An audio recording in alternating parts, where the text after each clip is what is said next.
খাস কলকাতায় অগ্নিদগ্ধ দেহ উদ্ধারের ঘটনা। বাগবাজারে একটি নির্মীয়মান বাড়ি, সেই বাড়ির মধ্যেই অগ্নিদগ্ধ দেহ উদ্ধার হয়। মৃত ব্যক্তির পরিচয় এখনো পর্যন্ত জানা যায়নি।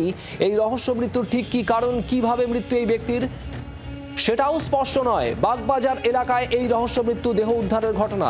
অগ্নিদগ্ধ দেহ উদ্ধার হয়েছে একটি নির্মীয়মান বাড়ি, সেই বাড়ি থেকে উদ্ধার হয় ওই ব্যক্তির দেহ। অয়ন ঘোষাল আমাদের প্রতিনিধি রয়েছেন আমাদের সঙ্গে। অয়ন, কি জানা যাচ্ছে এখনো পর্যন্ত?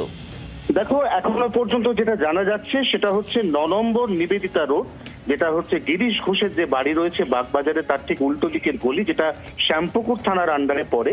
সেইখানে একটি নির্মীয়মান বাড়ি, সেই ফ্ল্যাট বাড়ির সমস্ত কাজ সম্পূর্ণ, ইন্টেরিয়রের কাজ চলছে। সেই ফ্ল্যাট বাড়ির গ্যারেজ, সেখানে উল্টোনো অবস্থায় একটি দেহ, যেটি অর্ধদগ্ধ, এবং এই অবস্থায় সকালে প্রাতঃভ্রমণে বেরোনো স্থানীয় বাসিন্দা তারা প্রথম পোড়া গন্ধ পান এবং তারপর তারা নির্মীয়মান বিল্ডিং এ উঁকি মেরে একটি দগ্ধ দেহ পড়ে থাকতে দেখেন। তারাই শ্যামপুকুর থানায় খবর দেন। এরপর ঘটনাস্থলে পুলিশ আসে।